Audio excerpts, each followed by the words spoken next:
और सीईओ सुशील केडिया साहब। केडिया साहब, बहुत-बहुत स्वागत है। धन्यवाद हमें समय देने के लिए। सबसे पहले गुड मॉर्निंग। अच्छी गुड रिकवरी मॉर्निंग। दिखी है बाजार में, निचले स्तर से 1000 पॉइंट करीबन निफ्टी आपका ऊपर आ चुका है।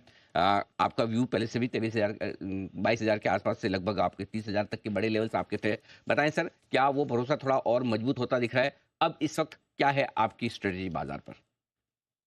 अनिल जी, धन्यवाद मुझे आपके साथ सवेरे की इस वार्ता में शामिल करने के लिए। Thank you. देखिए, पीसीआर से अनुरोध है, चार्ट निकालें। हाथ कंगन को आरसी क्या, पढ़े लिखे को फारसी क्या। एनालिस्ट को अपनी एनालिसिस दिखानी चाहिए, टिप्पणी करने का हम संपादक का है। मैं इंतजार कर रहा हूं, पीसीआर कृपया इस चार्ट को दिखाएं। मैं निफ्टी से शुरुआत करूंगा। हाँ, देखिए, ये निफ्टी के आप सारे ट्रेडिंग टॉप्स को जब कनेक्ट कर दो, निफ्टी फ्यूचर्स की चार्ट है, तो हम इस रेजिस्टेंस लाइन के करीब आ गए। एक असमंजस बनेगा, क्या ब्रेकआउट हो गया है। इस लाइन को थोड़ा फाइन फाइन प्रिंट अब को फाइन प्लॉट करोगे तो लगता है ब्रेकआउट भी हो गया। ब्रेकआउट हुआ कि नहीं हुआ, हुआ तो क्या स्टॉक्स ले। और अगर ये ब्रेकआउट नहीं हुआ है, 30,000 अपनी जगह पे है, वो युद्ध का फाइनल परिणाम है, हम वहां पहुंचेंगे मार्च अप्रैल 2026 में। पर अगर ये अगर ये आप देखो, इस एनालिसिस को गौर से देखिएगा। अगर ये सेक्शन का लेग ए बना, बी बना, सी बना, तो यहां से अगर ये इसमें स्ट्रक्चर न निकला, ये एकदम से भाग जाने वाले पांव है। एक फॉल फाइनल अगर आ गया 21,800 तक, तो अनिल जी, आपको मेरे को तो ट्विटर पे लोग दीवार के अंदर चुनवा देंगे अगर हमने यहां पे सावधानी नहीं बरती। तो इसलिए सावधानी का कॉल एक ये ऐसा है। इसमें भी स्पष्ट बात करेंगे, नीचे से जो पैटर्न अब आया है यहां तक, इसके अंदर वो मुझे डीएनए स्ट्रक्चर नहीं दिख रहा। मुझे इस चार्ट की एमआरआई स्कैन में वो वेव पैटर्न्स अभी भी नहीं दिख रहे हैं जिनसे मैं बोलूं कि 30,000 सीधे लाइन में आ जाएगा। तो मैं फिर इसको चेक करने गया कि इसके पीछे क्या राज हो सकता है। एक बार के लिए हमने अगर कल परसों में भी ये व्यू ले लिया था कि 22,300 तक जाएंगे और उसके बाद कोई बड़ी तेजी हो, और आज एकदम से ऐसे लाव मची हुई है, तो एक बार ग्लोबल मार्केट्स की चार्ट को मैं बहुत क्विकली आपको दिखाऊंगा without much detailed analysis. CBOE volatility index के अंदर खतरा बन गया है कि जो भी रैली वॉल स्ट्रीट पे आई है, हो सकता है छदमी रैली बन के सिर्फ रह जाए। अगर आप देखोगे कि वॉलेटिलिटी इंडेक्स 19.8 के ऊपर अगर चला गया, तो ये जो 19.8 के ऊपर चला, ये चार्ट लोड नहीं हो रहा है क्योंकि ट्रेडिंग व्यू में दिक्कत होती है। 19.8 के ऊपर चला गया तो 24,000 की नैस्डैक और 7,000 की एसएनपी के कॉल को भी हम सस्पेंड कर देंगे और एक और नए लो को खेलेंगे वहां पे। एसएनपी और नैस्डैक पे एक और नया लो साफ साफ दिखता है अगर आज रात को या कल 19.8 के ऊपर सीबीओ इंडेक्स चला गया। दूसरी बड़ी खतरे की घंटी ग्लोबल मार्केट्स में है। डॉलर इंडेक्स बहुत ज्यादा घट चुका है, एक्सट्रीम ओवरसोल्ड रिवर्सल के संकेत मिलने लगे हैं। अगर वो आज भी रात को ऊपर बंद दे देगा तो दूसरी बड़ी खतरे की घंटी बज जाएगी। आपको याद हो अनिल, जनवरी में हमने बात की थी ट्रेड ऑफ द ईयर होगा British pound. 10% already British pound dollar के सामने बढ़ चुका है। अब उसमें एक पुशबैक आए, यूरो में 4-5% का पुशबैक आए, डॉलर इंडेक्स चोर से भाग जाए 107 तक।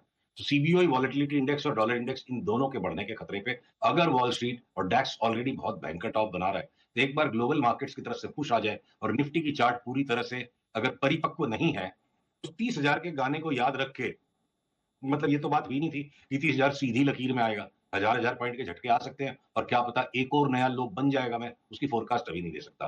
तो फॉर द टाइम बिंग परहेज और खतरे के प्रति सजगता और सावधानी से एक एक कदम फूंक के रखना है। अगर 2 दिन बाद भी हमने विवश होकर दोबारा से माल ले लिया ओवरबॉट निफ्टी की चार्ट पे भी, तो 2% ऊपर लेना प्रेफर करेंगे। आज के आज नहीं लेंगे, 1-2 दिन हम वेट करेंगे ग्लोबल मार्केट का रिवर्सल वर्कआउट होता है या फेल होता है। परफेक्ट। तो सुशील जी, आप ये कह रहे हैं कि एक रिस्क, एक खतरा बन सकता है कि हम पुराने लेवल वापस 22,000 के आसपास के टेस्ट करें तो कर ले। ठीक है। अब समझो किसी ने आपकी राय पे खरीदा है पिछले 2-3 हफ्तों में, जब भी एक अच्छा मौका मिला है, वो क्या स्टॉप लॉस रखें? Number one. कुछ लोग भरोसा नहीं भी करते हैं कि यार ये बोला है 30,000, पता नहीं होगा नहीं होगा, कब होगा भगवान जाने, लेकिन अब थोड़ा भरोसा आ रहा है। तो अब या तो क्या लेवल पार कर दे ऊपर, फिर पूरे कॉन्फिडेंट हो जाएं कि भाई अब वापस नया 22,000 का लो फिर से नहीं आएगा। तो मुझे वो दोनों लेवल चाहिए, ऊपर की तरफ का भी जिसके ऊपर कॉन्फिडेंस आ जाए कि बॉटम 22,000 का बन गया, और नीचे अगर खरीदा हुआ है तो कहाँ अपने प्रोटेक्ट करना है, कहाँ रिस्क जो है वो बताएं जरा। बहुत बढ़िया सवाल है अनिल जी। मतलब आपकी मेरी बात का पूरा निचोड़ निकल जाएगा इस एक सवाल के उत्तर में, और इसलिए मैं आपसे अनुमति लूंगा कि मैं इसे 2 लाइनें एक्स्ट्रा ऐड करूं। जी जी। देखिए, भविष्य के अंदर जो भविष्य के गर्भ में जो अनिश्चितता है, वो अनिश्चितता ही परिवर्तन को जन्म देगी और वो परिवर्तन ही घाटे या नफे का कारण बनेगा। तो उस अनिश्चितता के अनुपात को अपनी सामर्थ्य के अनुसार जो भांप के उठा पाएगा, अपनी सामर्थ्य से ज्यादा अनिश्चितता पोजीशन उठाने वाला दोनों सूरत में रॉन्ग हो जाएगा। तो स्टॉप लॉसेस दोनों साइड के जो हैं, उनको इस बात को ध्यान में रखते हुए करना है कि हमारे पास पूरी जिंदगी में भी और शेयर बाजार में भी सिर्फ यही मौके मिलेंगे कि कौन गलती कम करता है। सही काम करने का अगर आंसर मिल जाएगा कि सही क्या है तो अनिश्चितता खत्म हो जाएगी, अनिश्चितता खत्म हो जाएगी तो परिवर्तन आएगा ही नहीं। तो कहाँ गलती कम होने की चांस है, मैं उसको आइडेंटिफाई करने में आपकी हेल्प करूंगा, क्योंकि इससे ज्यादा मनुष्य पता कर ही नहीं सकता है। तो नीचे के लेवल्स में देखिए, अगर इस 22,300 के नीचे अगर चला गया तो हम फिर एक बार 21,000 की मंदी खेलेंगे। 22,300 के नीचे चला गया तो ये नीचे का तो आंसर बड़ा क्लियर हो गया।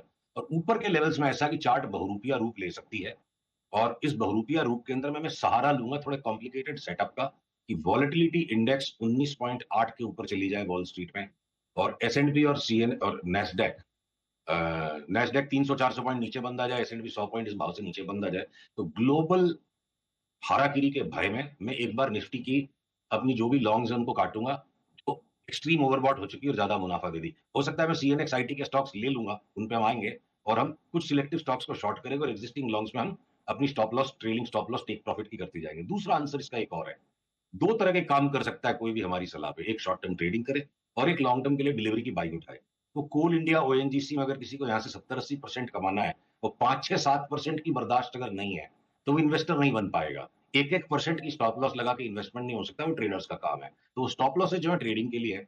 पर अगर 30-32 हजार की निफ्टी का व्यू है तो कोई जरूरी नहीं है ना कि 21,000 की अगर निफ्टी आएगी तो ओएनजीसी नया लो देगा, या एचपीसीएल बीपीसीएल नया लो देंगे, या एमआरपीएल और चेन्नई पेट्रो जो हमारे मेगा बैगर्स, मल्टी बैगर नहीं मेगा बैगर मूव है, क्रूड अगर उबलने को तैयार है तो एमआरपीएल और चेन्नई पेट्रो में अंशंट पैसा बन जाएगा। फ्लोटिंग स्टॉक भी नहीं है, प्योर रिफाइनर्स है। रशिया से जैसे हमें सस्ता तेल मिला, ईरान से मिल जाएगा। अगर ईरान इसराइल का झमेला आएगा तभी क्रूड में इतनी बड़ी तेजी बनेगी। तो अनिल जी, स्टॉप लॉसेस अलग अलग चीजों के अलग अलग तरीके से जुड़ेंगे। फिलहाल चूंकि मैं टीवी पे आपके साथ हूँ, गपशप नहीं मार रहा हूँ, तो इसलिए निफ्टी में यह है 23,300 के नीचे गया तो 21,000 की भी मंदी खेलेंगे, और जब तक वो नहीं होता है, ग्लोबल मार्केट्स में अगर कोई हराकिरी आ जाती है अगले 2-3 दिन में, हो सकता है कि ये निफ्टी इस भाव से भी एक बार 22,300 तक जाए, और 22,300 पे अगर बाई सिग्नल आएगा तो हम दोबारा देख लेंगे। परफेक्ट। पिछली बार आपने कहा भी था कि लगभग-लगभग सारे सेक्टर चीख-चीख के कह रहे हैं कि 1 गुना, 2 गुना, 3 गुना तेज़ होना चाहते हैं, और जिससे सबसे खराब सेक्टर है आईटी, वो भी मजबूत होने की तैयारी कर रहा है। तो अब बताएँ सर, इस वक़्त फिर क्या मजबूत है, क्या कमज़ोर है, खरीदना कहाँ पसंद करेंगे, बेचना क्या चाहेंगे आप? मैं कोटक महिंद्रा की चार्ट से शुरू करूंगा, क्योंकि अभी सारी चारों तरफ सबके मन में चंचलता है, तो खतरनाक बातों को पहले कर लेना चाहिए। एक बार पीसीआर से अनुरोध है, वापस इस कोटक की चार्ट को दिखाएं। देखिए, बहुत बड़ा बिंदु मैं आपके सामने रखना चाहता हूँ कोटक की चार्ट पे। ये देखिए, इसकी लॉन्ग टर्म चार्ट आ गई वीकली टाइम होराइजन पे। 2021 के बाद से इस स्टॉक के निवेशकों को सिर्फ निराशा मिली है। ये घट गया, एक निराशा आई, उसके बाद हतोत्साहित स्टॉक सिर्फ साइडवेज बैंड में चल रहा है। निराशा के बाद निरुत्साहित मूवमेंट है, इसको अभी दुखी होना बाकी है, इसको जलील होना बाकी है। मैं ये नहीं कह सकता this will be the next accident and next IndusInd bank, पर ये बड़ा डिसअपॉइंटमेंट एक कोटक के अंदर में बनेगा, निराश और हतोत्साहित। उसके बाद दुर्गति हुए बिना कोई अचानक से स्टॉक सुधर जाएगा, इंसान सुधर जाएगा, होता नहीं है। तो हम 1500 की फोरकास्ट कर रहे हैं ट्विटर पे ट्रोलर्स से बचने के लिए। किसको पता 1500 पे भी नहीं रुके और 1200 तक चला जाए। तो फिलहाल के लिए कोटक, अगर अगला करेक्शन निफ्टी का सेट इन हो जाता है और कोटक 1-2 दिन और देख लीजिए नरमी का रुख पकड़ता है, तो कोटक को हाईएस्ट प्राइस जो भी दिखता है उसके पहले लास्ट 2-3 दिन का उसको रख के स्टॉप लॉस इसको शॉर्ट कर सकते हैं। Bajaj finance, Bajaj Finserv, UPL, ये 4 स्टॉक अभी हमने निफ्टी पे निकाले जिनको शॉर्ट करने में हमें कोई भय नहीं लग रहा है, इरिस्पेक्टिव ऑफ निफ्टी आगे भागती है कि नहीं। अब आ जाते हैं हम आपके सीएनएक्स आईटी स्टॉक्स पे। तो सीएनएक्स आईटी की इंडेक्स देखिए, घटती गई, निफ्टी बढ़ता गया, और सीएनएक्स आईटी ने कल अपना फाइनल लो बनाया, आज मजबूत रिवर्सल दिया है। सीएनएक्स, अगर कोई कारण से हमें स्टॉप लॉस लेना भी पड़ा कुछ स्टॉक्स को या खरीद के, तो सीएनएक्स आईटी के अंदर जो 4 स्टॉक्स साफ सुथरा पैटर्न दे रहे हैं, HCL tech, TCS, tech Mahindra और विप्रो, बाकी भी रिबाउंड मोड में लग रहे हैं, पर इन चारों में साफ साफ लग रहा है। क्योंकि ट्रेड में कोई लॉन्ग ट्रेड यहां से भी करके इस भाव पे 23,000 की निफ्टी पे अगर फेलियर कोई आया इन चारों स्टॉक्स में, तो चोट बहुत कम लगेगी। कल के लोगों को स्टॉप लॉस बना लीजिए, well defined reasonable amount of stop loss, तो ट्रेड वर्कआउट हो गया तो 12-15% ये सारे स्टॉक्स भाग सकते हैं। तो आईटी एक लैगार्ड है, और 23,000 के लेवल पे जो निफ्टी और ग्लोबल मार्केट्स के असमंजस के बीच ये 4 सौदे लेने के, 4 सौदे बेचने के, और माइंड को खुला रखिए। 30,000 भी आएगा, और न किसी शास्त्र में लिखा और न मैंने किसी शास्त्र से पढ़ के बताया है कि 30,000 आने के पहले 21 नहीं आ सकता है। खतरा है, और खतरे के बीच से ओपन माइंडेड और नरम मिजाज से हमें चलना पड़ेगा। ओके, तो ये है आपके लिए राय आईटी शेयरों पर खरीदारी करने के लिए आज से, और बिक वाली करने की राय हो Kotak, UPL, Bajaj finance, Finserv जैसे शेयरों में, वहां पर बड़ी गिरावट का डर आगे बनता हुआ दिख रहा है। धन्यवाद सर, समय देने के लिए, और विस्तार से बातचीत करेंगे। जल्द आपसे फिर होगी मुलाकात। आज के लिए बहुत बहुत शुक्रिया। एक छोटे से ब्रेक का वक्त है, जल्द होगा।